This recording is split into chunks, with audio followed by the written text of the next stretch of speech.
Bueno, chicos, buenas noches. Bienvenidos a la charla de hoy. Como lo decía Pablo, el tema de la función inmune es algo que sí, inevitablemente puede impactar en nuestro proceso deportivo. Como él lo decía, pasa mucho que cuando vamos acercándonos a los picos de forma, cuando estamos, por ejemplo, intentando bajar de peso, incluso después de competencia, siempre y es muy frecuente como observar como una supresión en la función inmune que les afecta pues como esa programación en cuanto al entrenamiento. Entonces hay muchas cosas desde la nutrición, desde la alimentación que podemos hacer para reforzar en ese aspecto, evitar que tengamos como esas paras en el entrenamiento, que el proceso sea lo más continuo posible. Entonces la idea es como abordar todos esos aspectos, darles muchos tips que se puedan llevar a casa y que puedan aplicar. Entonces, para empezar, vamos a hablar un poco sobre la relación entre el ejercicio y la función inmune y puntualmente como de esos factores que en los deportes o en los deportistas de resistencia pueden tener un impacto en la función inmune. Lo primero es que hay varios factores, digamos que inherentes al deporte y que pueden implicar una reducción en la función inmune. Eh, para empezar, digamos que está el ejercicio intenso. El ejercicio agudo, crónico, puede tener efectos tanto positivos como negativos sobre el sistema inmune. También tenemos el tema de las deficiencias nutricionales y no solo déficits nutricionales hablando, digamos que en temas de calorías, sino también en déficits de micronutrientes, porque como lo vamos a ver más adelante, hay muchos micronutrientes que impactan sobre la función inmune, que son cofactores en esa función inmune. Y a veces cuando la alimentación no es la mejor, cuando de pronto estamos comiendo muy poco para el deporte que practicamos, es muy frecuente ver esa supresión en la función inmune. También, por ejemplo, un tema muy asociado pues como a los deportistas de resistencia está el tema de los viajes. Cuando nosotros viajamos a competir a otras ciudades, el cambio de clima, el cambio de altura, los viajes en avión, aires acondicionados, todo eso puede tener un impacto en la función inmune. Y no solo eso, sino que incluso el tema de, por ejemplo, un cambio de microbiota, nosotros digamos que cuando, por ejemplo, vamos a otro país, a otra, incluso otra ciudad, la microbiota en el entorno puede ser diferente y eso puede generar un impacto pues, en la función inmune, bueno, en temas gastrointestinales, en muchas cosas. Entonces, por ejemplo, el tema de los viajes también puede ser algo que puede llegar a impactar sobre la función inmune. También está el tema de las condiciones climáticas. Eh, Obviamente nosotros practicamos un deporte que se practica outdoor, fuera, digamos que sí, fuera de espacios cerrados, muchas veces también podemos entrenar en espacios cerrados, pero muchos de nuestros entrenamientos son en espacios abiertos. ¿Y qué implica eso? Que estamos muy susceptibles a que de pronto salimos a entrenar y estaba haciendo un sol hermoso, el clima estaba súper bien y de la nada empezó a llover. Todos esos cambios en el clima también pueden generar un aumento en la incidencia de las enfermedades respiratorias del tracto superior. También está el tema del trastorno del sueño. Nosotros en el sueño y en el sueño profundo realizamos muchos procesos de regulación hormonal, reparación de tejidos, síntesis de hormonas, de células del sistema inmune. Y a veces cuando el sueño no es de la mejor calidad, eso impacta mucho también en el tema de resfriados. Por ejemplo, nosotros, si le quieren dar una miradita, ahí hago la cuña de una vez, tenemos una charla muy completa sobre cómo abordar estos trastornos del sueño, también qué cosas podemos hacer con respecto a eso, porque definitivamente el sueño impacta también en muchas cosas a nivel de salud y aquí, por ejemplo, en el tema de función inmune también puede tener un impacto. Y también está el tema del estrés. Uno a veces piensa que el tema de las emociones, del estrés es psicológico, no, pues no debiese como impactar en temas de salud, pero sí definitivamente ahora hay muchos estudios que muestran que impactan en muchas cosas, digamos que puede generar o abrir la puerta a muchas enfermedades. Por ejemplo, también hemos tenido una charla sobre el tema de microbiota intestinal. El estrés también afecta a la microbiota intestinal. Entonces, definitivamente es un factor que tenemos que tener en mente, que tenemos que tratar de abordarlo. Obviamente, es un manejo un poco más completo que requiere de pronto a veces manejo interdisciplinario, pero definitivamente es algo que tenemos que tener en cuenta y que no deberíamos como, pues, como pasar por encima. Um, hay una cosa y es que el tema del entrenamiento o el ser una persona sedentaria puede impactar en la función inmune. Las personas que son muy, muy sedentarias, por ejemplo, hay estudios que muestran que esas personas tienen un sistema inmune más débil, pero también pasa lo contrario, cuando nosotros estamos sobreentrenados, que las cargas del entrenamiento no se manejan, pues no se modulan, muchas veces llevan a un punto al atleta en donde de verdad cualquier cosa les enferma, van a competencia y de una al resfriado, entonces también digamos que es bueno realizar actividad física, pero es bueno que esa carga del entrenamiento esté acorde pues a la persona, al nivel de la persona, entonces eso también es algo que hay que tener en cuenta. Hay una cosa y es que hay algo que nosotros llamamos la ventana abierta, que es como un periodo en las de 1 a 5 horas después del ejercicio intenso, incluso puede extenderse hasta las 24 horas, en donde la actividad de ciertos componentes del sistema inmune está disminuida, los linfocitos T y B, las células natural killer, las inmunoglobulinas A, y digamos que ese turnover de esa parte de las células del sistema inmune también se acompaña de un aumento de las hormonas del estrés, como el cortisol, la adrenalina, las citoquinas proinflamatorias, y eso también hace que el atleta esté un poquito más susceptible como al tema de resfriados cuando nosotros tenemos de pronto como esos entrenamientos más fuertes. Entonces, como pueden ver, hay muchos factores que favorecen de pronto la aparición de esas enfermedades del tracto respiratorio superior. Entonces es algo que sí definitivamente tenemos que prestarle atención y precisamente la idea de esta charla es como darles esas herramientas. Entonces, para empezar a hablar sobre estos nutrientes puntuales que nos van a ayudar como en la función inmune, primero quiero abordar sobre qué es la inmunonutrición. Resulta que la inmunonutrición es un campo, como una rama de la nutrición que se encarga de estudiar la interacción que hay entre ciertos nutrientes y la función inmune, y esto obviamente con el objetivo de buscar una mejor modulación de la respuesta inmune, y con esto pues mejorar la salud, prevenir enfermedades, también el modelar esa función inmune también pues ayuda mucho como al que el cuerpo pueda responder mejor a ese estrés fisiológico que se presentan como en momentos puntuales. Digamos que ese estrés fisiológico puede darse por muchas causas, cirugías, infecciones, enfermedad, pero también el ejercicio intenso también puede generar mucho estrés fisiológico, que digamos que el estrés fisiológico tampoco es que sea malo, nosotros necesitamos cierto grado de inflamación, cierto grado de oxidación, de estrés oxidativo para poder generar las adaptaciones al entrenamiento, pero como todo en la vida, en excesos no es tan bueno. Entonces hay ciertos nutrientes puntuales, de hecho hay bastantes, yo aquí les traje como los principales, y los que de pronto nos queda como un poquito más fácil abordar. Dentro de ellos están los carbohidratos y digamos que ahí a la par también está el tema del balance energético, de las calorías, también los ácidos grasos esenciales y puntualmente el omega 3 también juega un rol en la función inmune. La glutamina también es uno de esos aminoácidos que digamos que hay que prestarle atención. Los probióticos también definitivamente, y como lo veíamos en esa charla que les mencionaba hace un momento, los probióticos ahora impactan en muchos aspectos a nivel de salud, y también precisamente en la función inmune. Ya ahorita vamos a hablar puntualmente de cada uno. Está la vitamina D, que a veces no creería, pues la vitamina D. Uno como que la primera idea que se le viene a la cabeza cuando piensa en vitamina D es el tema de la densidad ósea y ya. Entonces, eh, ahorita de hecho la vitamina D también está siendo muy estudiada porque ahorita se está entendiendo como si fuese una hormona, porque, o sea, participa en la regulación de muchos procesos fisiológicos. Entonces, por ejemplo, es un nutriente al que deberíamos de prestarle atención. Y hay unos minerales también que impactan como en esa función inmune porque son cofactores de muchos procesos en nuestro organismo. Hay varios, pero ahorita digamos que vamos a abordar principalmente el hierro y el zinc, que son los que más impactan como en esos procesos. Pero ahí, por ejemplo, también entra el magnesio, el manganeso, el selenio. Entonces, como les venía contando, pues en realidad hay muchos nutrientes a los que tenemos que prestar atención. Tenemos que cuidar mucho la calidad de la alimentación para garantizar pues que estamos cumpliendo con requerimientos y pues así mismo reforzar en la función inmune. Entonces, bueno, vamos a empezar hablando de los carbohidratos.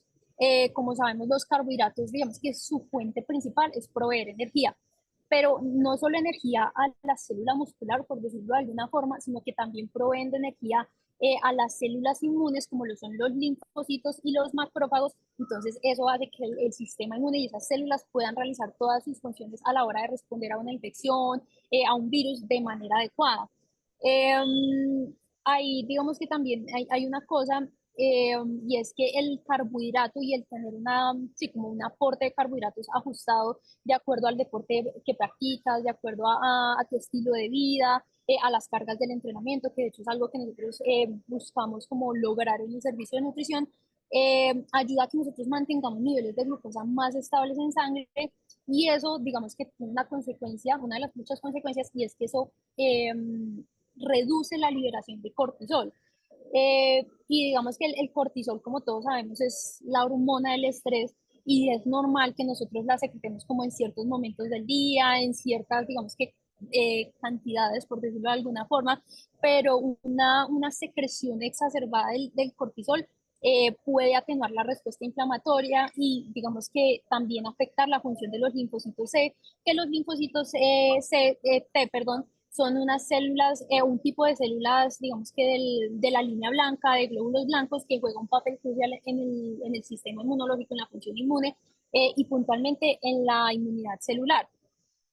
Ahí también, digamos que el tener un adecuado consumo de carbohidratos también puede reducir la producción de citoquinas proinflamatorias, que como lo dice su nombre, digamos que se encargan como de activar esos procesos inflamatorios, pero a veces cuando nosotros producimos muchas de esas citoquinas proinflamatorias, como les decía, la respuesta inflamatoria está demasiado exacerbada, y si bien, como les decía hace un rato, la respuesta inflamatoria es necesaria para generar las adaptaciones al entrenamiento, pues no es bueno que esa respuesta inflamatoria sea tan alta. Entonces, dentro de esas interleuquinas, citocinas, encontramos la interleuquina 6, la interleuquina 1RA, que es la antagonista del receptor de interleucina. Yo sé que son eh, nombres muy raros, obviamente no es necesario que se los aprendas, es como para mencionarles como puntualmente que citocinas, pues digamos que interactúan ahí.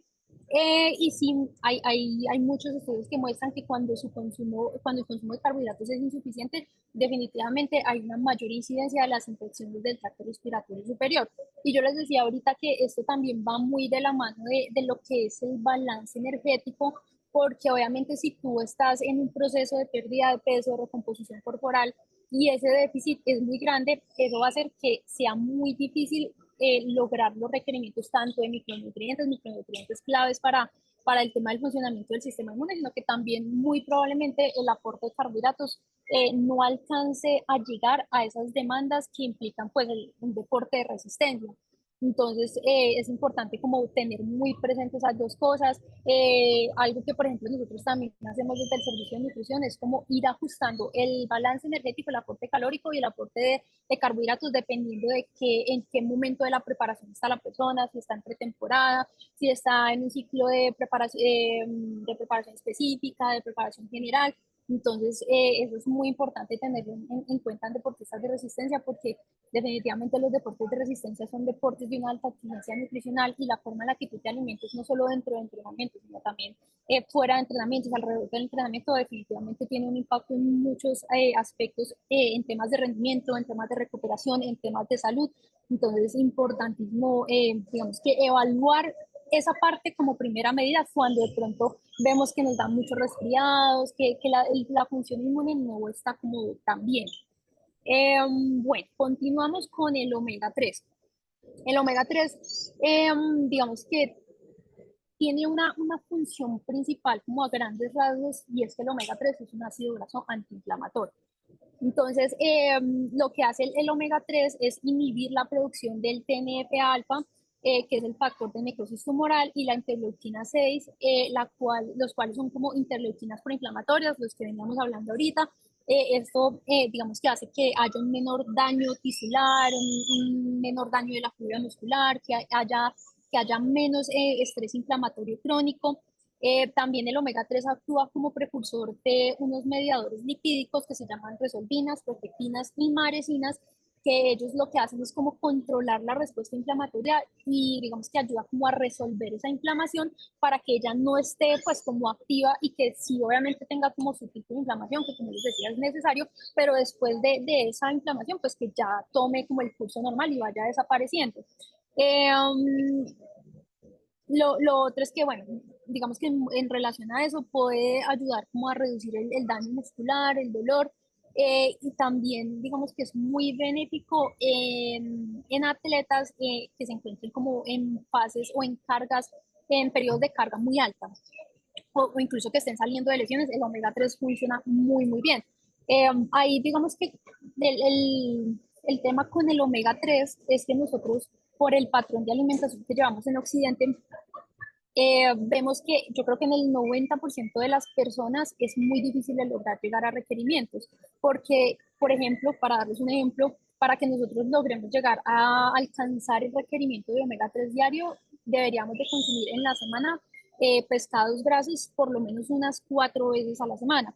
Entonces, claro, nosotros, pues, el lograr ese consumo o esa frecuencia de consumo de los pescados grasos como el salmón, la trucha, el atún, es difícil porque acá en Colombia puntualmente esos pescados son costosos, también conseguir un buen pescado eso es muchas veces difícil, y no solo eso, sino que también el omega 3 o esos pescados grasos tienen algo y es que pues tienen un sabor fuerte, por decirlo de alguna forma, y al consumirlo tantas veces a la semana por tanto tiempo, siempre llega un punto en donde ya ustedes dicen, no, yo no quiero más, ya no, pues no me aguanto el sabor, entonces ahí es donde aparecen como las ayudas endogénicas, por decirlo de alguna forma, que es la suplementación. Entonces ahí, pues como con todos los suplementos, hay características que nosotros tenemos que buscar en el suplemento. Por ejemplo, importantísimo mirar que el omega 3 que está en el suplemento sea proveniente de pescados, porque obviamente ese es el omega 3 de mejor calidad, pero también uno mira cosas como la concentración, la relación EPA-DHA. Entonces es bueno que cuando empiecen a suplementar se asesoren muy bien, que no lo hagan a la ligera. Por ejemplo, a mí a veces me pasa mucho que llegan a consultar ya utilizando suplementos de omega 3. A mí me gusta mucho revisar las marcas, la formulación y muchos suplementos cerrados. Entonces es importante que cuando vayan a invertir en este suplemento, que de verdad vale la pena por muchas razones, no por el tema de la función inmune, sino porque tiene muchísimos beneficios, se asesoren muy bien pues para que logren conseguir un muy buen suplemento. Bueno, el otro es la glutamina. La glutamina tiene algo particular y es que es un aminoácido condicionalmente esencial. Cuando nosotros hablamos de aminoácidos esenciales, son aminoácidos que nosotros no producimos de manera endógena, entonces tenemos que aportarlo pues de manera externa. Y están los no esenciales, que son los que producimos endógenamente a partir de otros aminoácidos, entonces no hay necesidad pues como de aportarlos pues a través de un suplemento o por fuentes externas. La glutamina tiene algo y es que digamos que en principio es un aminoácido no esencial, nosotros lo sintetizamos en nuestro organismo, pero hay una cosa y es que cuando las demandas de la glutamina son muy altas, por ejemplo en situaciones de estrés, por ejemplo, en el tema de infecciones, de lesiones, cirugías, puede que esta síntesis endógena no resulte suficiente. Y la cosa es que pues la glutamina sí, de hecho es como el aminoácido más abundante en pues, en las células de nuestro cuerpo, y cumple con muchas funciones. Por ejemplo, es fuente energética también para los linfocitos y macrófagos, que como les decía son células del sistema inmune, pero también son fuente energética en los enterocitos, que el enterocito es como la célula del intestino delgado.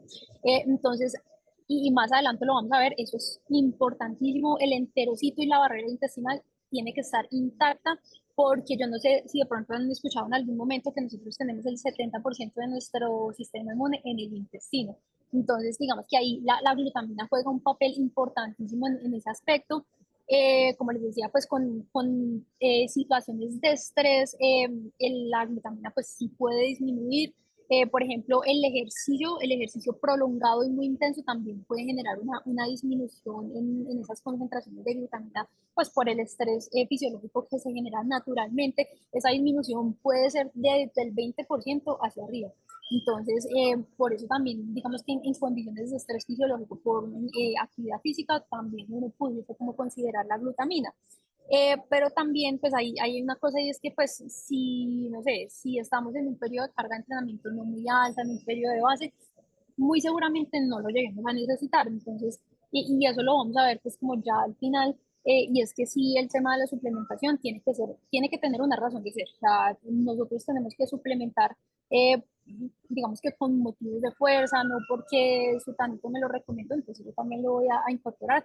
Todo tiene que tener una razón de ser, entonces sí es importante eso, pues también tenerlo en cuenta. Bueno, los probióticos.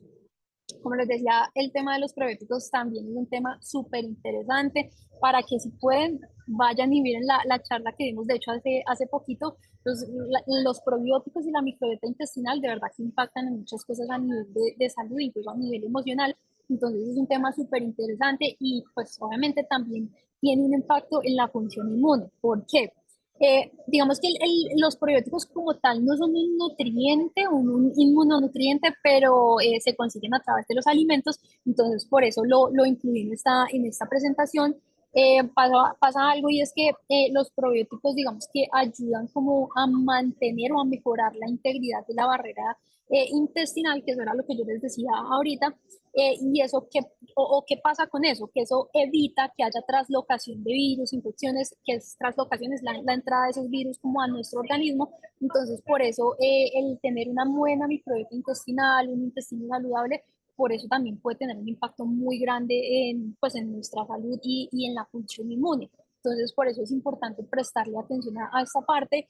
También resulta que los probióticos funcionan como unos reguladores positivos de la secreción de agentes antimicrobianos orales y respiratorios, como las inmunoglobulinas A, que eso también lo hablamos esa vez de la charla de los probióticos, la alfamilasa, lisocimas, lactoferrinas, defensinas, o sea, como muchos compuestos que ayudan como a responder a las infecciones cuando ellas entran a nuestro organismo.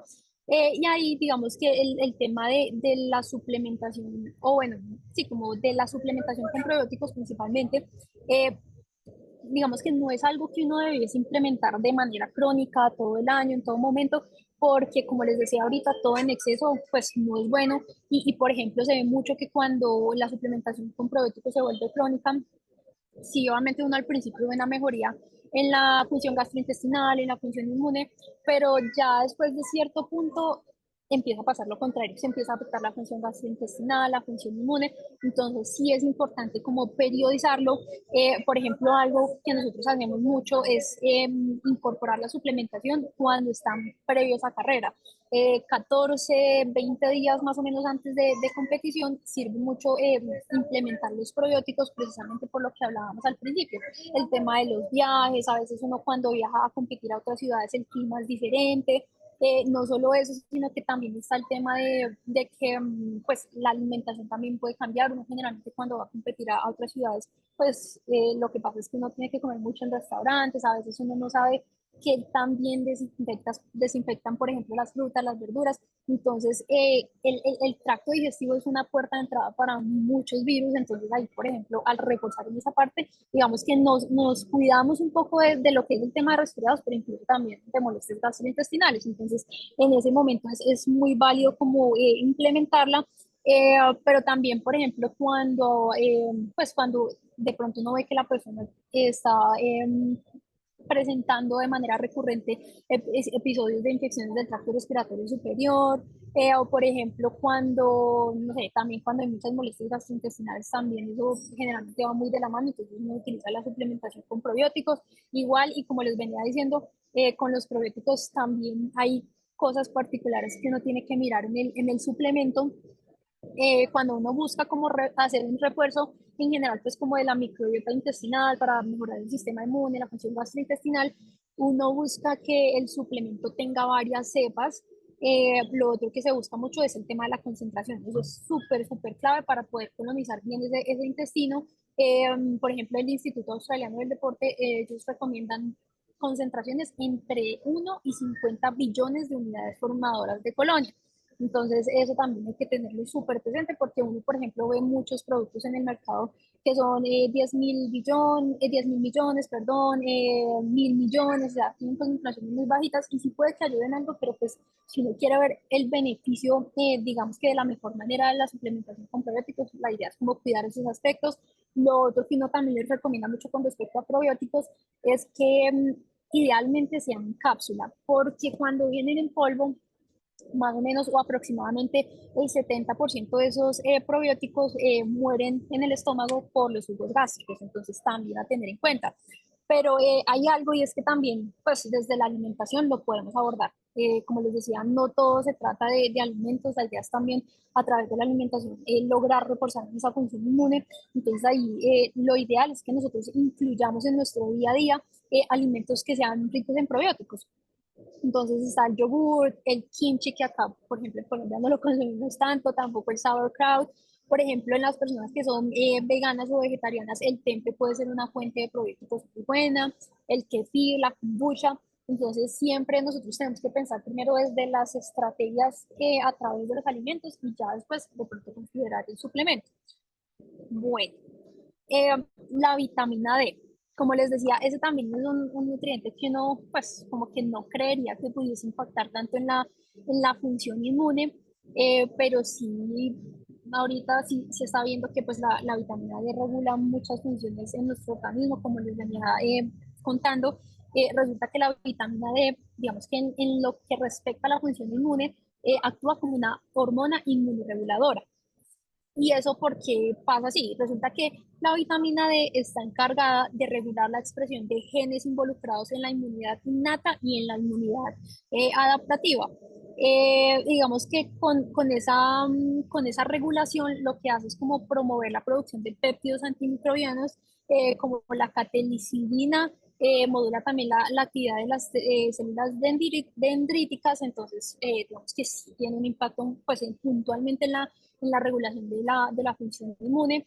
Eh, Ahí, digamos que con la vitamina D, en los estudios que hay con respecto a eso, se ha evidenciado que con niveles mayores a los 30 ng mililitro es cuando empieza como a disminuir esa incidencia de las infecciones respiratorias. Y digamos que ahí los niveles óptimos en realidad son entre 30 a 50 ng mililitros. Entonces, siempre es buenísimo como pues estar monitoreando la vitamina D, porque sí, la cosa con la vitamina D es que al ser una vitamina liposoluble, no podemos como suplementar con ella, pues digamos que a la loca, por decirlo de alguna forma, porque como es una vitamina liposoluble, nosotros sí tenemos reservas en el tejido adiposo de este tipo de vitaminas, y digamos que el que nosotros podamos hacer esas reservas aumenta un poquito de pronto la probabilidad de que generemos una hepatotoxicidad por hipervitaminosis. Entonces, siempre antes de prescribir o empezar a suplementar con vitamina D, tenemos que mirar niveles de vitamina D en sangre. Y uno creería que, bueno, porque nosotros practicamos deportes de resistencia, no deberíamos de tener esa deficiencia porque nosotros entrenamos en calle, estamos medianamente expuestos al sol, pero resulta que sí. O sea, eso es algo que uno pensaría que no, pues que no debería pasar y en consulta se ve bastante. Por varias razones, porque muchas veces nosotros, pues por el tema del trabajo, tenemos que entrenar o muy temprano o muy tarde, entonces no estamos como expuestos, digamos que de manera adecuada al sol. A veces también, por ejemplo, cuando salimos, sí, en horarios en donde de pronto estemos un poquito más expuestos al sol, pasa que muchas veces en el afán también como de cuidarnos la piel, que también está bien, utilizamos protectores con factores de protección muy altos, buscamos, por ejemplo, usar en running, por ejemplo, las mangas como para no afiliarnos tanto, no afectar como tanto el tema de la piel. Entonces, todas esas cositas van generando como la deficiencia de esta vitamina. Y ahí digamos que la vitamina D se puede lograr de varias formas. La primera, pues, es a través de los alimentos. Dentro de los alimentos fuente de vitamina D encontramos los pescados grasos como el salmón, el atún, la trucha, el bacalao, también los huevos y puntualmente la yema del huevo es muy rica en vitamina D. También está el hígado, las vísceras también tienen muy buen aporte de vitamina D y también podemos encontrarla en los quesos, pero principalmente como en los quesos grasos, como en los quesos fermentados. Pero sí hay una cosa y es que la principal fuente de vitamina D proviene pues de la exposición de la radiación a la radiación ultravioleta B, pues de la luz solar. Entonces sí, pues siempre uno les recomienda que traten de por lo menos unos 15 minutitos de exposición al sol, tratar de que cuando se expongan ustedes al sol, digamos que no, pues que tengan la mayor exposición de la piel al sol. No generalmente habla de por lo menos un 35% de exposición de la piel pues, al sol, entonces para que también lo tengan presente, porque pues digamos que sí hay que tratar como de abordarlo pues de, tanto desde la alimentación como el tema de la exposición al sol. Bueno, por otro lado está el zinc. El zinc también es uno de los micronutrientes que definitivamente ayuda mucho. Para mí es una herramienta muy útil cuando ustedes están con cargas de entrenamiento altas, cuando están muy cerca a competición, incluso después de competencia también es un aliado muy bueno para que ustedes no, pues, no tengan que suspender el proceso de entrenamiento, por ejemplo, para que logren una buena recuperación después de esos esfuerzos físicos pues tan grandes. Resulta que el zinc es como un cofactor en muchas funciones de la inmunidad innata y la inmunidad adaptativa. Participa en la actividad de los natural killers, de las células T, como les decía, son células del sistema inmune. Hay una cosa y es que el zinc se puede perder por sudor y por orina. Y teniendo en cuenta que nosotros practicamos un deporte de resistencia en donde el volumen del entrenamiento muchas veces es alto, ahí digamos que el tema de la sudoración es algo que caracteriza a los deportes de resistencia, entonces eso nos hace un poquito más susceptibles como a generar estas deficiencias como de este micronutriente como tal. Y ahí el zinc sirve tanto para prevenir el resfriado como para tratarlo como tal, porque hay muy buena evidencia científica que muestra que cuando tú inicias la suplementación con zinc, en las primeras 24 horas que aparecen los síntomas, la congestión nasal, el dolor de garganta, el malestar general, eso ayuda como a evitar o a frenar el avance del resfriado, porque también algo que hace el zinc es evitar que el virus se siga replicando y eso es lo que frena pues como el resfriado. A veces les alcanza a dar, pero es súper leve, pero en la gran mayoría de los casos, y yo les digo por experiencia, porque lo he visto en mis pacientes, muchas veces no les alcanza a dar el resfriado. Entonces definitivamente es algo que sirve mucho previa competencias para blindarles un poquito más en esa parte, pero también, como les decía, pues para manejar y tratar el resfriado, pues cuando de pronto ya está apareciendo. Como les mencionaba al principio, el tema de las deficiencias de micronutrientes, y digamos que aquí puntualmente hablando del zinc, digamos que es más probable que suceda cuando nosotros estamos en un déficit calórico, porque pues al estar en un déficit calórico estamos consumiendo volúmenes de comida más bajos, eso pues también evita que nosotros lleguemos a requerimientos de muchos micronutrientes. Entonces, pues como les decía, y digamos que uno de los mensajes principales que yo les quiero dejar acá es que cuando estén en un proceso de pérdida de peso o recomposición corporal, lo hagan de la mano de un profesional, que lo hagan de manera progresiva, que no busquen estos procesos de pérdida de peso muy rápidos, porque definitivamente uno ve el impacto en muchas cosas también a nivel de salud, y una de ellas es el funcionamiento del sistema inmune. Bueno, ya en cuanto a las fuentes de zinc que podemos utilizar, hay muchos alimentos que son ricos en zinc, todas las proteínas, digamos que en general son ricas en zinc, los mariscos son ricos en zinc, las ostras son ricas en zinc, algunas leguminosas como la lenteja, los frijoles también son ricos en zinc, sino que también hay una cosa y es que al ser una fuente vegetal, digamos que muchas veces la biodisponibilidad, que cuando hablamos de disponibilidad es como la forma en la que se absorbe, la forma en la que actúa el micronutriente una vez absorbido, no es la mejor. Entonces, digamos que esas no deberían ser las fuentes principales, pero pues también van sumando como en esos requerimientos. Ahí también está la hojuelas, el ajo, o sea, hay muchos alimentos de origen vegetal que también pueden sumar pues un poco en eso, pero lo principal es garantizar un adecuado consumo proteico, porque a través de las proteínas logramos mucho de nuestros requerimientos. Ya cuando nosotros hablamos de suplementación, bueno, digamos que de zinc hay muchas formas de zinc. De acuerdo a los estudios, no hay una forma que muestre mejores resultados que la otra, pero sí hay que tener muy en cuenta como el tipo de zinc, porque dependiendo del tipo, hay que ver como la cantidad de zinc elemental que te aporta. Entonces, importante tener eso en cuenta. Si hay una cosa y es que los suplementos de zinc que son como para chupar, que tú mantienes como más tiempo en la cavidad oral, muestran mejor respuesta que las pastillitas que tú te tomas y ya te la pasas, porque al estar en contacto con la mucosa oral, digamos que eso hace que la función del zinc o el zinc empiece a funcionar, digamos que de manera más rápida. Entonces, por ejemplo, acá esta marca es una marca que a mí me gusta mucho, son como pastillitas para chupar, entonces puede ser una muy buena opción, pero pues también están los otros que son en pastillitas pues ya de pasar. Por ejemplo, este sí puntualmente, esta marca sirve mucho cuando ya vamos a tratar el resfriado como tal, o sea, cuando ya están los primeros síntomas, porque es una dosis más alta.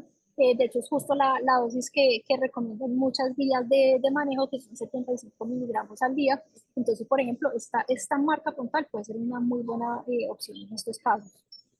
Bueno, y para finalizar, también les quería hablar un poco del hierro, de pronto de manera un poquito más superficial, porque sí, obviamente también impacta en la función inmune, pero digamos que no tanto como por ejemplo de pronto el zinc, pero igual hay que tenerlo en cuenta. Resulta que el hierro, perdón, es esencial para la proliferación de los linfocitos, la actividad de los macrófagos, que igual, o sea, son las células del sistema inmune. Los macrófagos básicamente son como una célula que se encarga como de fagocitar o eliminar las células patógenas, las células dañadas, como, sí, como restos de células que han muerto, entonces por eso son muy importantes. El hierro, por ejemplo, es un micronutriente que yo siempre les digo que es clave en los deportistas de resistencia por muchas razones. Una de estas es pues, el tema de la función inmune.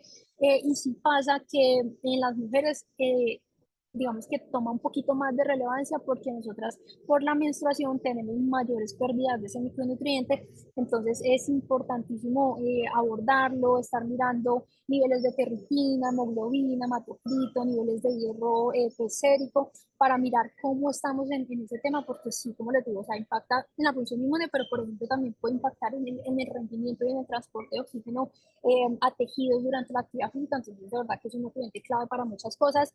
Y aquí con el hierro también hay algo puntual, que es algo, digamos que similar a lo que pasa con la vitamina D, y es que la suplementación con hierro, o para prescribirse la suplementación con hierro, sí o sí tiene que haber un examen de laboratorio que nos muestre cómo están los niveles, porque el hierro tiene depósitos en el hígado y el de pronto sobrepasar la capacidad de sus depósitos puede afectar la función hepática.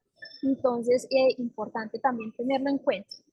Bueno, bueno, entonces para finalizar, digamos que hay unas conclusiones que yo quería traer como a colación, que me parecen que son cosas importantísimas y que tenemos que tener muy presente a la hora de buscar de pronto mejorar como la función inmune. Pues como lo veníamos hablando, inevitablemente la inmunonutrición representa como ese puente entre la salud, la prevención de la enfermedad y el rendimiento deportivo. Son tres cosas que van de la mano y que sí, como les mencionaba al principio, definitivamente el cuidar nuestra función inmune nos puede ayudar de manera muy importante en el avance de nuestros objetivos, en la mejora de nuestro rendimiento, entonces sí es algo a lo que hay que prestar atención. Como les mencionaba también al principio, no existe un único nutriente al que uno debería como prestarle atención, y como les decía, hay un montón de inmunonutrientes o de nutrientes que impactan en la función inmune, y muchos interactúan entre sí. Entonces ahí va la siguiente como conclusión, y es que es importantísimo la calidad de la dieta y la disponibilidad energética, porque esos son los pilares con los que nosotros podemos garantizar esa función inmune. Entonces es importantísimo cuando uno habla de la calidad de la dieta que sea pues digamos que el consumo, por ejemplo, de alimentos ultraprocesados que también generan inflamación, afectan la función inmune, sea lo más bajo posible. Buscar variedad en nuestra alimentación, no solo, por ejemplo, todos los días comer pollo, arroz y, no sé, y zanahoria, sino tratar de ir variando, porque como les mostraba ahorita, dependiendo del alimento, hay micronutrientes puntuales que nosotros encontramos ahí y que es importante pues variar esa alimentación para que logremos llegar a todos los requerimientos. Entonces, también buscar variedad en nuestra alimentación. También, como lo veníamos hablando, es muy importante personalizar las estrategias nutricionales de acuerdo a la fase del entrenamiento. Definitivamente eso es algo que hay que tener en consideración y no solo de acuerdo a la fase del entrenamiento, sino a las características de la persona, al contexto de la persona. Entonces, por eso también les hacía mucho énfasis en que es importante que nosotros en algún momento de la vida asistamos al nutricionista como para pues aprender cositas, que de pronto tengamos como una guía en eso, porque definitivamente pues hay que ajustar pues de acuerdo al caso puntual de cada persona. Lo otro, que también se los venía mencionando mucho en la charla, y es el uso de suplementos de manera justificada. O sea, siempre la primera línea de acción tienen que ser los alimentos. Obviamente hay, digamos que, circunstancias que a veces dificultan un poco el lograr llegar a esos requerimientos de esos nutrientes, como por ejemplo el caso que yo les daba del omega 3, pero sí, siempre, pues igual, es bueno que se asesoren de un profesional, que toda la suplementación que ustedes utilicen sean basadas pues, en la evidencia científica.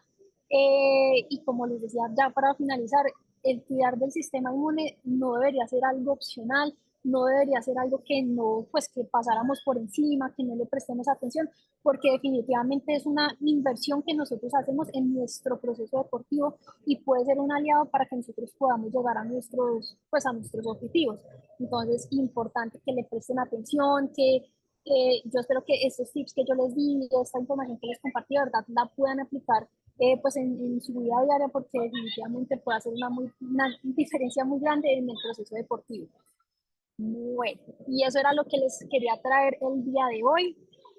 No sé si hay dudas, inquietudes.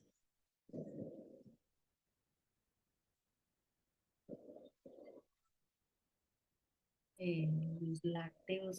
Buenas noches, doctora Alexandra, ¿cómo está? Le habla Luis Alberto Pérez de Viciandinos. Hola, Luis. Bien, muchas gracias. Esto ha sido un posgrado para los que no conocemos a fondo el tema. Te agradecemos mucho, pero muy claro y muy bien, bien mostrado. Una inquietud muy rápida. El tema digamos, de los lácteos en todo este proceso, ¿cómo lo ves? ¿Cómo funciona? ¿Qué opinas de eso? Gracias. Y dale.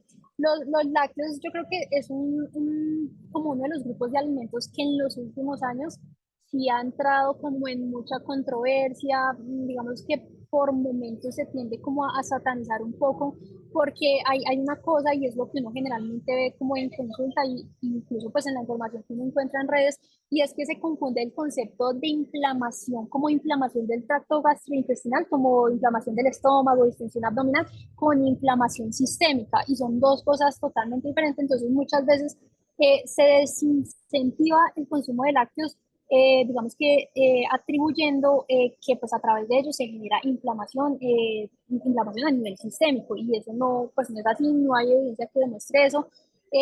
Pero sí, obviamente hay personas que tienen mayor sensibilidad al tema de la lactosa, alergia o intolerancia a la lactosa. Entonces eso sí puede generar como inflamación, digamos que ya de distensión abdominal, inflamación pues del tracto digestivo como tal. Pero entonces son, por ejemplo, ese tema de la tolerancia y la sensibilidad a la lactosa se puede trabajar, y por ejemplo los probióticos ahí son un aliado buenísimo. Hay mucha evidencia científica que muestran que cierta cepa de probióticos ayuda como, por decirlo de alguna forma, como a romper la lactosa y que uno la pueda tolerar un poquito mejor. Entonces sí, pues uno siempre trata como de incluírselos en los planes, en la alimentación, porque sí, como les mencionaba, hay muchos de ellos que son fuente de probióticos, y no solo eso, sino que también los lácteos tienen algo, y es que digamos, como matriz alimentaria es muy buena, o sea, tiene proteína de alto valor biológico, nos aporta calcio, que el calcio también es un micronutriente que es importantísimo, por ejemplo, en el tema de la densidad ósea, pero también en el tema de la transmisión del estímulo nervioso para la contracción muscular. Entonces en temas de rendimiento también pudiese tener como un impacto. Entonces sí es bueno como incluirlos. Hay una recomendación que uno sí les hace generalmente, y es que si van a incluir lácteos, idealmente traten de incluir lácteos que sean descremados o semidescremados, porque hay una cosa, y es que las grasas, digamos que de origen animal, en su mayoría son grasas saturadas, son grasas que generan inflamación y ya es el tipo de inflamación a nivel sistémico. Entonces sí es bueno como cuidar ese aspecto en los lácteos como tal, pero sí definitivamente debería ser algo que nosotros incluyéramos en nuestra alimentación día a día.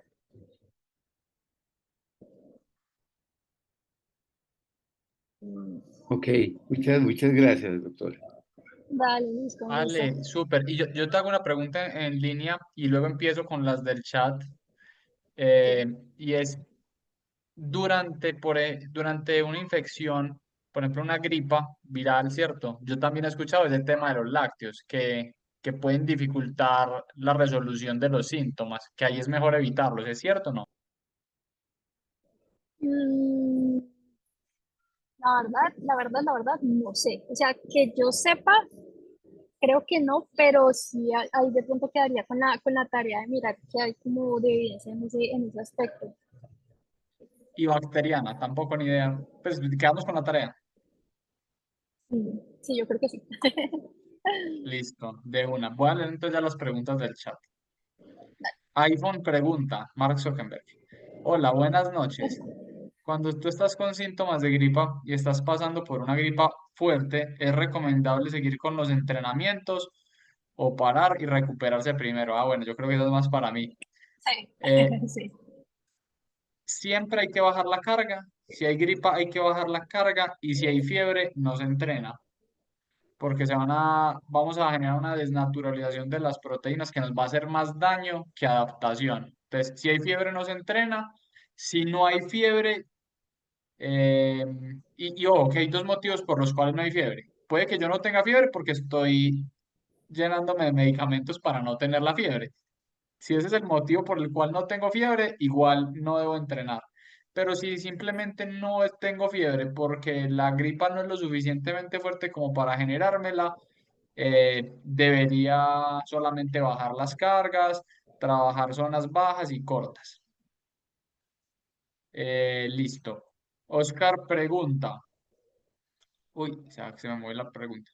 ¿Cómo identificar o verificar qué suplemento es el adecuado? Por ejemplo, verificar certificados en omega 3 que tengan mínimo tanto EPA por tanto DHA o probióticos tanta cantidad de cepa. Sí, hay, pues digamos que eso depende mucho del suplemento.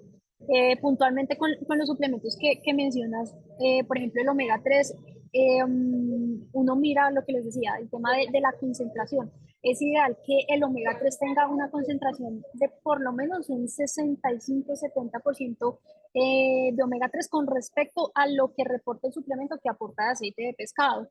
Porque, y digamos que la razón de ser de eso es básicamente que, pues si tú tienes un suplemento que no está tan concentrado, te va a tocar tomar un montón de cápsulas al día para lograr llegar a requerimientos. Entonces, eso por ese lado.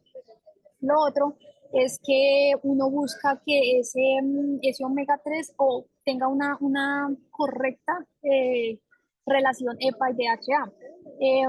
Digamos que la relación puede depender mucho de lo que uno busque mejorar, pero digamos que en este caso nos interesa que el EPA esté por encima del DHA. La relación que uno generalmente busca es que sea 2:1, o incluso yo he visto pues, suplementos que tienen 3:1 y también pudieran funcionar.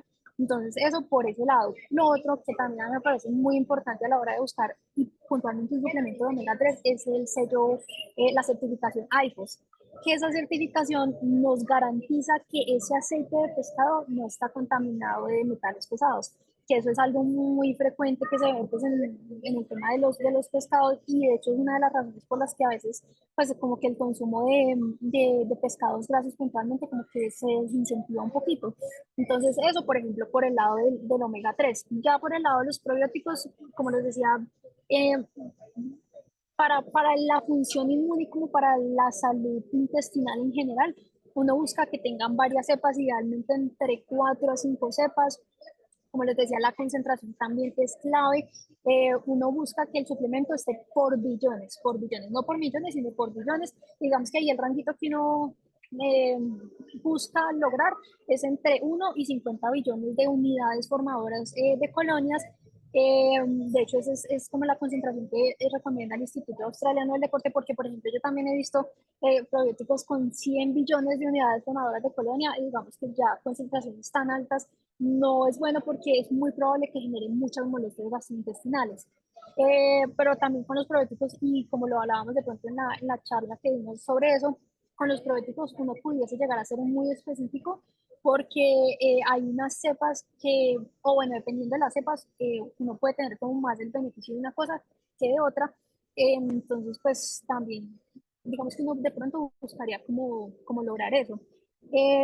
Y eso puntualmente con esos dos suplementos, pero o sea, yo aquí me puedo quedar toda la noche contándoles como con qué suplemento uno, o qué uno buscaría en cada suplemento, pero sí, pues, y a eso iba con lo que yo les decía. Es bueno que se asesoren de alguien antes de conseguir un suplemento, porque obviamente la idea es que si tú le vas a invertir al tema de suplementación, pues que le inviertas en un suplemento que sea seguro y que logre los beneficios que tú buscas lograr con él. Entonces es importante siempre, siempre asesorarse. Dale, ven, tienes que a mí me parece importante, yo sé que muchas de las personas que están conectadas entrenan con nosotros, han tenido cita con nosotros y conocen tus guías de nutrición. Yo hay algo que no sabía y pues yo te ayudé a diseñar el sistema, eh, y es que están de más importantes a menos importantes, de arriba abajo, de izquierda a derecha. Si quieres nos puedes compartir una fotico y le explicas a todas las personas como Sí. en qué orden, porque nuestras guías de nutrición pues trae lo que necesitan y luego nosotros les recomendamos productos, que soy claro, no los vendemos, es simplemente los que hemos revisado y tienen mejor evidencia, o sea, es cero transaccional, no hay comisión, eso no existe, pero Ale se tomó la tarea de verificar sellos, marcas, procesos de producción y ya nos los va a compartir para que cuando les llegue la guía nutricional y ustedes vean la fotico, sepan como que la mejor que pueden escoger es la que esté más arriba, a la izquierda, por ejemplo. Listo. Les voy a mostrar la del omega 3. Y por ejemplo hay una cosa y es que a mí también me gusta estarles como enviando las guías, actualizándoles. Eso está con el diseño anterior. Nosotros ya estamos en ese proceso por lo que hicimos el rebranding. Pero sí, por ejemplo, algo que nosotros hacemos mucho desde el área de nutrición es estar actualizando las guías, porque obviamente en esa búsqueda de suplementos, y ahorita el tema de la suplementación, yo creo que es un área que ha avanzado mucho en términos de tecnología, en formulación, entonces uno siempre está buscando como marcas que sean buenas, chéveres, entonces ahí nosotros estamos normalmente actualizando esas guías. Por ejemplo, y lo que les decía Pablo, es que en las guías de suplementación generalmente las marcas que ustedes encuentran primero son las más recomendadas. Y ustedes dirán, bueno, pues entonces si las últimas no son tan recomendadas, ¿por qué las incluyen? Y eso tiene una razón de ser, y es que obviamente eh, dependiendo del país o del sitio en el que tú te encuentres, puede que unas marcas sean más fáciles que conseguir que otras, y no solo eso, sino también el tema del presupuesto. Y por ejemplo, no sé, este omega de Solgar, pues tampoco es que sea malo, pero pues por ejemplo, si nosotros lo vamos a comparar con este, pues sí hay una diferencia, pero igual es un omega 3 muy bueno. Entonces, ahí es importante que tengan ese datito curioso en mente, porque sí, a veces incluso a uno en consulta como que se les pasa a mencionarles, y sí, sí es importante, pues para que si tienen la posibilidad de conseguir estos primeros que salen como de izquierda a derecha, traten de hacerlo. Yo agrego una cosita ahí, Alexa, y soy usuario tuyo. Y es que esa guía de suplementación tiene una cosa muy interesante en el servicio de ustedes, y es que, pues tú sabes que algunos tenemos alguna sensibilidad, por ejemplo, en el caso mío, a algunas proteínas que me han caído pesadas, entonces hemos ido ensayando de izquierda a derecha y encontramos una por Ajá, allá en la derecha que nos funcionó súper bien, entonces ese total. tema, como ustedes lo tratan así de personalizado y con el contexto de cada quien, es súper chévere. Yo hice por ahí una pregunta, ahorita la agregaré a Pablo, pero quería como agregar eso, que esas guías Sí, tienen sí, sí. eso adicional. Sí, total. Y ahí siempre es bueno precisamente como darles varias opciones también, incluso por ese tema, porque a veces de pronto, no sé, y incluso no es como un tema de la sensibilidad gastrointestinal, sino incluso, no sé, el tamaño de la cápsula, de qué tan fácil sea de pasarlo, o sea, hay muchos factores que impactan pues en la elección de un suplemento, entonces por eso también nosotros les damos como varias opcioncitas. Gracias, Ale. Bueno, sigo acá con Sir Edward. ¿Qué beneficios tiene una dieta libre de gluten? Pues las dietas libre de gluten, a no ser que tú tengas una enfermedad celíaca, pues digamos que no son tan necesarias. Lo que pasa sí es que, y eso es, digamos que es como un efecto consecuente del tema de implementar una dieta libre de gluten, y es que al llevar una dieta libre de gluten, sí la calidad de la alimentación tiende a mejorar. ¿Por qué? Porque cuando se evita el gluten, digamos que uno tiene que enfocarse más en alimentos, por decirlo de alguna forma, como mínimamente procesados, como la papa, la yuca, el arroz. Entonces, el cuidar esa calidad de la alimentación, obviamente, pues puede hacer que, no sé, por ejemplo, si tú estás buscando bajar de peso, que de pronto se dé de manera un poquito más fácil, que pues, por ejemplo, no sé, también la digestión a veces mejora un poco, pero el llevar una dieta libre de gluten, pues digamos que no es estrictamente necesario, a no ser que hayas, sí, que te hayan como diagnosticado con celiaquía, o por ejemplo, no necesariamente tiene que ser celiaquía, sino simplemente una sensibilidad al gluten también, digamos que uno se podría haber beneficiado de eso, pero fuera de eso, pues en realidad no, pues no tiene como un beneficio mayor o significativo. Súper, gracias, Ale.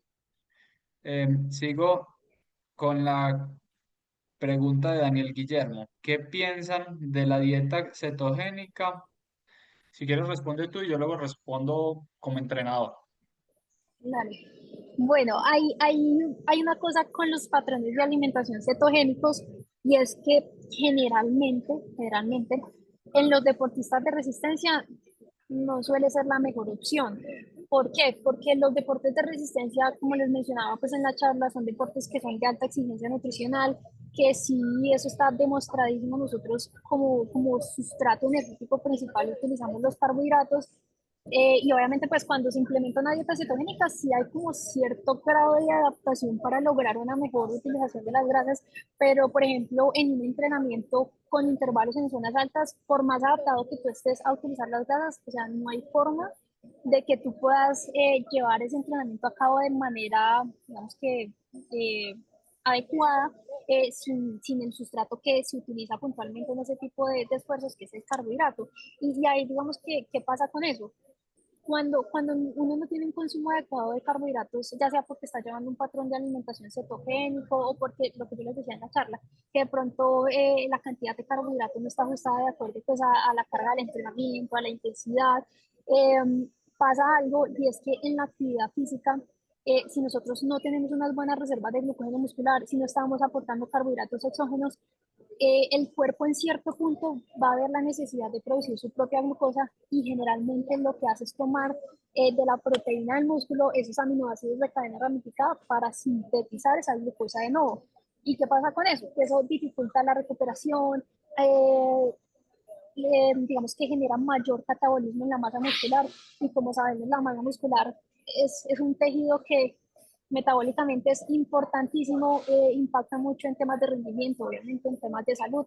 Entonces sí puede que no sea la mejor opción, pero hay una cosa, y es que, y yo creo que es lo que les va a decir Pablo ahorita, uno de pronto pudiese implementar un patrón, digamos, un poco más cetogénicos en ciertos momentos de la preparación, en momentos en donde no estemos cerca objetivos, en momentos en donde, no sé, por ejemplo, no estemos trabajando intensidad, que como les decía, eso es un tipo de esfuerzo que definitivamente requiere el carbohidrato pues para poder realizarse. Entonces, digamos que si se pudiese contemplar más o menos un patrón cetogénico como en puntos claves de la preparación, pero sí hay que partir de algo, y es que si los deportes de resistencia implican que no tenga un adecuado consumo de carbohidratos. Súper, Ale, gracias. No, dijiste casi todo lo que yo iba a decir. Hay dos cosas. A ver, si mi objetivo únicamente es bajar de peso y no tengo un objetivo relacionado con el performance y el rendimiento, puede ser una opción este tipo de dieta. Pero si yo tengo dentro de mis objetivos, más allá de la composición corporal de estar más flaco, rendir no es una opción. No es una opción. Podrá ser opción por allá por un mes y medio en un periodo de base al inicio de la temporada, pero ya cuando empieza a hacer intervalos en sweet spot, zona 4 y zona 5, es obligatorio tener reservas de glucógeno, y es obligatorio el consumo de carbohidratos, sobre todo en sesiones de volumen medio y alto con alta intensidad.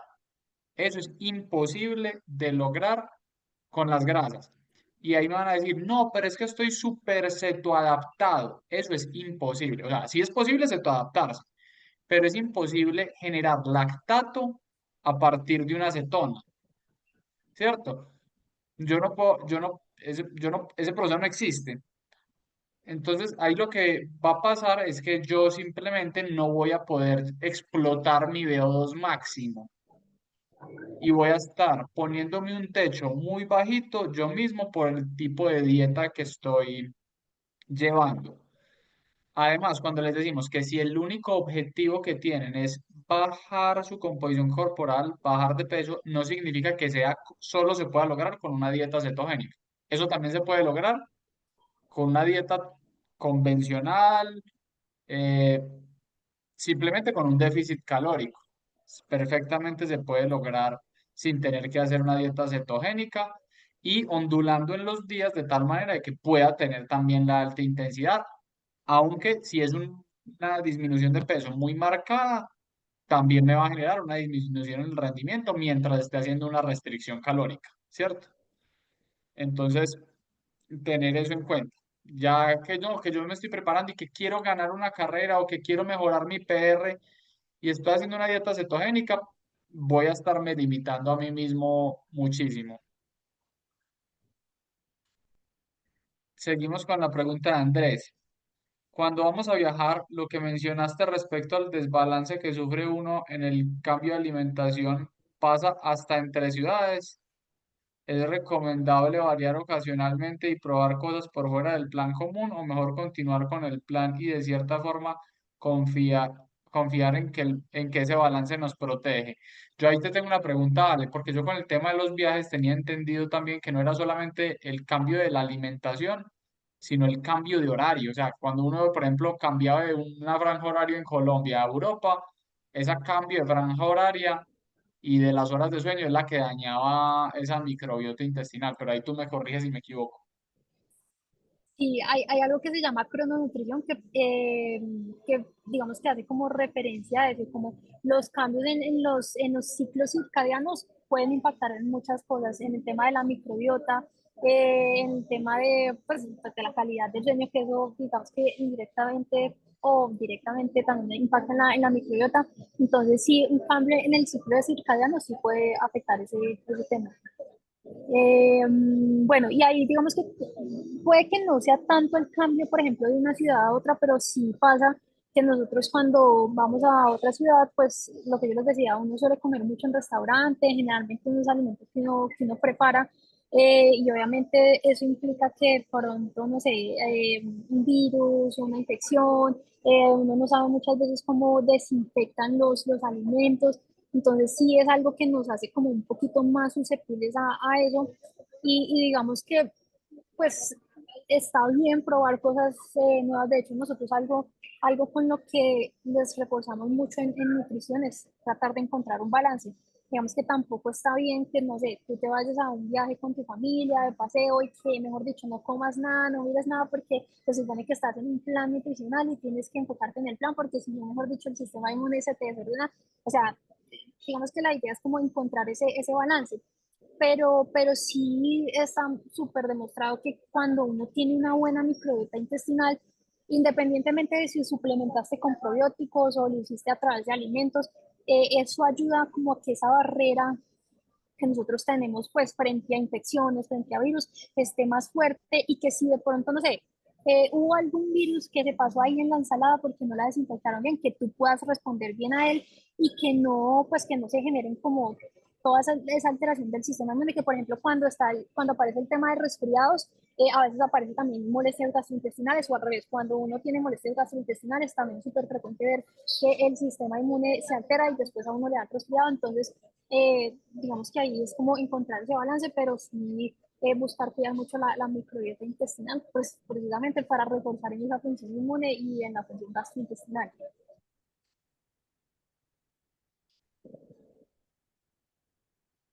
No sé si hay más preguntas. Sí, sí, sí, dame un segundo, dame un segundo. Dale. Jairo pregunta, muy buenas noches, si me comienzo a suple, si si comienzo a suplementarla con glutamina, zinc, magnesio, omega 3 probióticos, no debería entonces seguir suplementándome con multivitaminas. Bueno, hay, digamos que una cosa en primera medida y es que, por ejemplo, yo considero que yo conozco bastante de suplementos, yo no he visto un suplemento que te dé todo eso, o sea, que te dé los probióticos, que te dé la glutamina, el omega 3, los micronutrientes, en realidad no conozco, por ejemplo, sí sé que hay un multivitamínico que se llama Bion 3, y eso tiene micronutrientes y tiene probióticos, pero entonces hay una cosa con los multivitamínicos y con los suplementos que tienen así como muchos componentes, muchos ingredientes, y es que generalmente en ese tipo de suplementos es muy difícil alcanzar las dosis eficientes o las dosis requeridas para ver esos beneficios pues, de esos micronutrientes. Entonces, por eso uno no recomienda pues como el utilizar un suplemento que te dé todo porque es muy difícil alcanzar las dosis que uno necesita de cada cosa. Y digamos que no es como que tú puedas, bueno, entonces si me falta como un poquito para lograr el requerimiento de omega 3 voy a aumentar la dosis. Digamos que eso también es complejo porque si tú aumentas la dosis puede que de otro micronutriente ya se te vuele muchísimo el aporte. Entonces, hay algo que uno también como nutricionista, digamos que busca mucho implementar y es que si tú vas a suplementar algo, es ideal que ese suplemento que tú utilices sea el compuesto, solo el compuesto que tú necesitas suplementar. Y ahí voy a otra cosa. Yo aquí les mostré pues como varios suplementos, varias como ayudas ergogénicas en temas de suplementación, pero eso no implica que tú tengas que utilizarlos todos. Y ahí está el papel de la nutricionista. El papel de nosotras es evaluar tu alimentación y ver posiblemente en qué nutrientes pudieses estar deficiente para abordar esos nutrientes puntuales. Entonces, eso también es algo que hay que tener en cuenta y que estaba buenísimo que toques como la inquietud puntual, porque sí creo que es algo que a veces con lo que uno tiene de pronto un poco de duda y sí es importante como aclarar. Súper, gracias.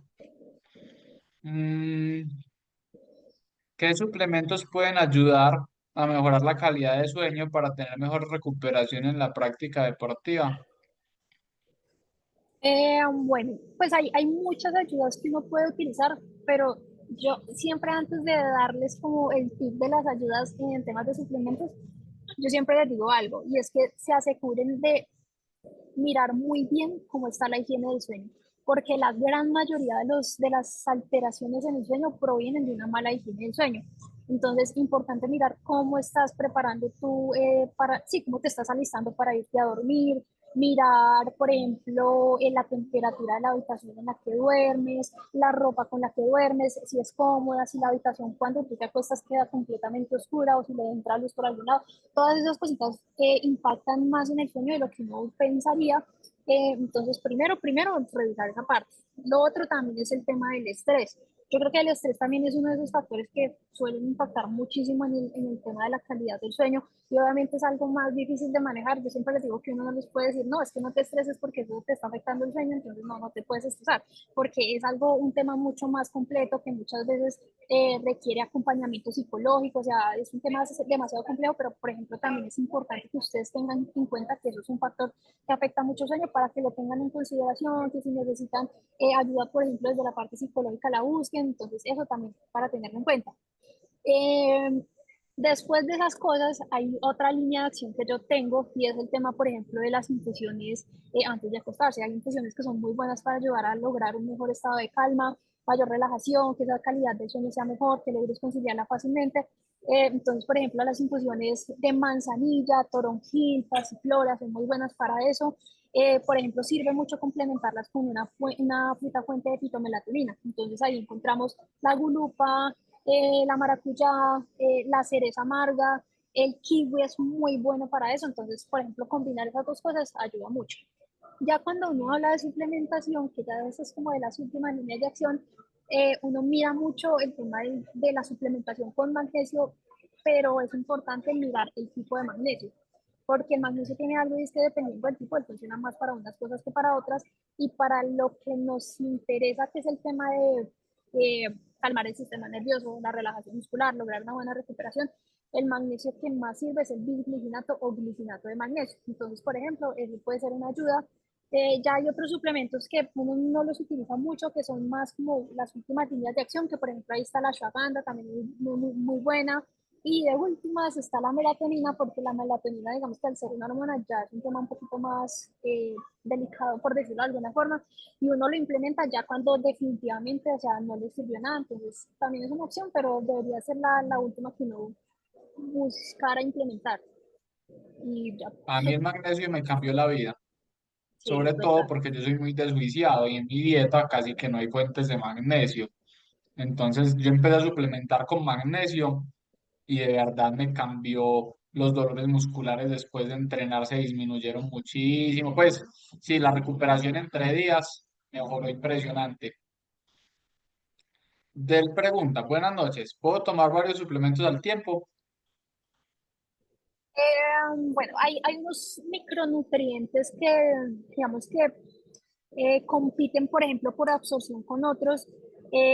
Digamos que esos no están tanto entre los que hablamos acá. Ah, no, mentiras. Creo que el hierro y el zinc compiten por absorción.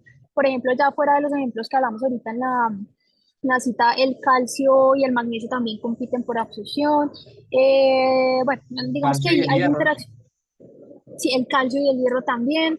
Entonces, digamos que sí, como les decía ahorita, o sea, lo ideal no es implementar todos los suplementos que uno encuentra, sino que hacerlo de manera muy estratégica. Por ejemplo, cuando compiten por absorción, algo que uno busca es que los suplementos estén separados. Por ejemplo, uno te lo tomas en la mañana, el otro en la noche, pero igual, o sea, importante que se evalúe la alimentación para ver si es necesario suplementar con todo o si solo con unas cosas puntuales. Y hay otros que se ayudan entre ellos. Vitamina C y hierro se ayudan, vitamina Ujú. D y omega se ayudan. Eso me lo enseñaste en estos días. Sí. Eh, entonces, ahí es importante que uno no tome esas decisiones hacia la primera, sino tener la cita para saber qué sí hay que tomar, qué no hay que tomar y cuáles se combinan, cuáles se separan. Eso es muy importante. Laura pregunta, ¿qué pueden contarnos sobre la suplementación con creatina y las marcas que nos pueden recomendar? Si quieres, yo empiezo desde la parte de entrenamiento y acabas tú de la parte de nutrición. Desde el entrenamiento, Laura, eh, es uno de los ayudas ergogénicas que más evidencia científica tiene. La mayoría de la evidencia la tiene para deportes de fuerza y velocidad, pero ya también tiene algo de evidencia sólida para deportes de resistencia. ¿Qué pasa?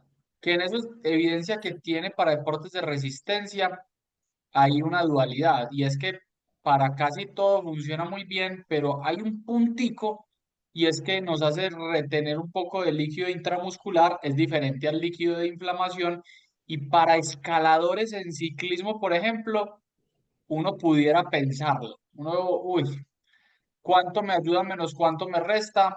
Yo no lo utilizaría mucho en escaladores de ciclismo. En la parte álgida de la temporada la utilizaría más como en la pretemporada. Para un rodador, un ciclista de pista, un sprinter, alguien que viva en la costa y todas sus carreras sean planas en ciclismo o que haga atletismo, que es llano, a menos de que haga trail con mucha subida, sí lo utilizaría. Ya de las marcas, yo sé, eso sí lo vendemos, que yo sé que nosotros tenemos 226ers en la tienda y que la última versión de 226 viene con sello de Creapure, pero ya de ahí para adelante, Alexandra, dale tú. Sí, pues es básicamente lo que tú dijiste. Yo creo que la creatina es de esos suplementos que más evidencia científica tienen y que tienen muchos beneficios en temas de fuerza, mejora de la masa muscular, pero también tienen muchos otros beneficios, por ejemplo, en la función cognitiva, también es antioxidante, pero sí, digamos que eh, mm, con los deportistas de resistencia tiene eso, que si pudiese impactar un poco en el rendimiento, pues precisamente por esa fluctuación en el peso pues, que esto genera. Que pues obviamente no es que sea algo malo que tú aumentes pues un poco el peso, porque pues es un aumento a expensa del líquido intramuscular, no es como si fuese un aumento de peso, no sé, a expensas de tejido adiposo, pero sí definitivamente hay personas que ese aumento de peso sí lo sienten muchísimo en el rendimiento. Hay algo que yo siempre les digo, es que tengan en cuenta todos los factores, o sí, como todos los pros y los contras a la hora de escoger si utilizar la creatina o no. porque por ejemplo nosotros pues probablemente como muchos saben, nosotros tenemos deportistas de alto rendimiento, pero también tenemos personas que son recreativas, cuyo objetivo de entrenar no es ir a hacer podiums, no es ir a hacer PR todos los días, sino que es simplemente más un tema de salud. Y por ejemplo, si yo lo pienso desde un tema de salud, a mí la creatina me parece una buena adición a la, pues como a la estrategia de suplementación, teniendo en cuenta que puede generar ese aumento en el peso. Entonces, no es un suplemento para satanizar, pero sí hay que pues, tomar una elección teniendo en cuenta, pues como les decía, todos los factores. Súper. El omega de la marca Usana es bueno. No lo conozco, no lo tengo tan presente, no sé si lo podemos buscar por acá, pero Usana no, la con verdad, doble S. Si quieres, yo voy leyendo la pregunta que sigue mientras tú lo buscas ahí en la base de vale, datos. vale. Muchas gracias, excelente espacio. ¿Por dónde encuentro las guías de suplementación? Tienes que tener cita con nutricionista y una vez tengas la cita con nutricionista, ella te las manda a través del entrenador y también te llegan al correo electrónico. Sí, antes lo hacíamos a través del entrenador. Ahorita nosotros hace poco empezamos a implementar un aplicativo pues para hacer toda la gestión de nuestros deportistas. Eso más o menos hace como 2 meses. Entonces hace de 2 meses hacia acá las citas les llegan a través del correo. Igual nosotras siempre les decimos en la consulta que si no les llegan en el transcurso de 2 días, nos manden mensajito con el entrenador y ahí nosotros se las hacemos llegar a través de ellos. Súper. La última pregunta que tengo acá. La suplementación con betalanina, ¿qué tan buena es? La betalanina, digamos que funciona eh, puntualmente para un tipo de esfuerzo muy específico, que son esfuerzos que son cortos, que son muy explosivos. Digamos que se hablan de esfuerzos máximo de 30 minutos, pero hay algunas referencias que incluso hablan de que uno podría utilizar la betalanina cuando se hacen esfuerzos hasta de 1 hora, que ese tipo de esfuerzos es más o menos como una contrarreloj. Lo que hace la betalanina es como contrarrestar como esa acidificación que se genera pues como en el músculo por la liberación de hidrogeniones cuando nosotros reutilizamos ese lactato. Entonces cuando esa acidez digamos que está muy alta, eso genera que haya una mayor fatiga pues digamos que muscular, que la fatiga llegue de manera más temprana. Entonces lo que hace la betalanina es como contrarrestar, pero como les decía, es como en ese tipo de esfuerzos muy cortos, ya por ejemplo en un gran fondo, en una prueba como ese tipo, puede que no sea la mejor opción. No es que sea malo el incorporarlo, pero pues no es estrictamente necesario. Y por ejemplo, también hace poco leí que también la betalanina también pudiese generar un poquito de retención de líquidos intramuscular. Entonces, pues digamos que en deportistas de fondo no es tan necesario, pero por ejemplo, si tú vas a ir a una contrarreloj o no sé, por ejemplo, un PR de un segmento cortico pudiese funcionar pues como para resistir un poquito más esa fatiga que se genera pues en las altas intensidades. Yo quiero aprovechar, ya que es la última pregunta, para contarles algo de mi experiencia, tipo testimonio. Yo tengo una condición en la sangre, no me gusta decir que es una enfermedad, que se llama neutropenia congénita. O sea, una de mis células de la defensa, que son los neutrófilos, que justamente es la más importante, siempre está más o menos por debajo de la mitad del rango normal. O sea, el rango normal empieza en 1300 hacia arriba y yo vivo con ellas por 700, 680. Creo que cuando han estado muy bien se han acercado a los 800. Eso es mi condición normal. ¿Y eso qué me generaba? Siempre que me dieran gripas cada 2 meses y medio, y yo no sabía lo que era una gripa suave. Para mí una gripa es incapacidad, fiebre, 40 grados, más de en una ocasión muy enfermo, incluso una vez tirado en el piso con todos los músculos tetanizados del cuerpo hasta la lengua. Eh, Me dan muy duro las gripas. Cualquier infección se me complica mucho porque es una condición que yo tengo en la sangre. Mi cuerpo, digamos que no se sabe defender bien frente a una infección. Eh, y hace más o menos que 2 años un año y medio, Alexandra me dio la formulita del zinc y he venido súper juicioso los últimos años, suplementándome con zinc, juicioso, y la verdad me ha cambiado la vida. Pues yo pasé de tener una gripa cada 2 meses y medio, 3, a tener 2 gripas al año. El año pasado creo que solo tuve una. Pues no, la verdad es que eso para mí era una cosa extraordinaria y me siguen dando muy duro, pues que pues eso no va a hacer que se desaparezca mi condición, pero no al nivel que me daban antes. Entonces, a mí me ha servido mucho, claro, es la constancia de tomarse el zinc, pues yo me lo tomo entre 3 y 4 veces por semana, los días que tengo baja intensidad porque lo consumo mezclado con vitamina C. Em, y solo hay una cosita para que la tengan en cuenta, y es que cuando uno pone una dosis altica de zinc, es normal el daño de estómago. Yo por eso no lo hago, yo por eso lo prefiero tomar crónico y de a poquito que de a golpes duros, porque da mucho daño de estómago, o al menos a mí y a un par de personas que se lo he sugerido les ha pasado.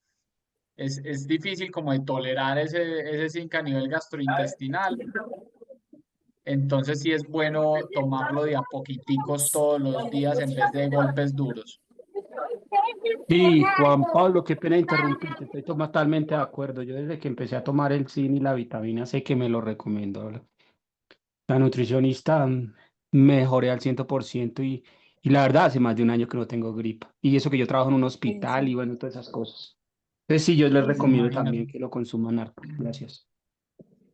Sí, muy bueno, muy bueno. Bueno, muchachos, no, muchas gracias. No sé si exista una última preguntita ya para que cerremos, que ya vamos casi para 1 hora y media.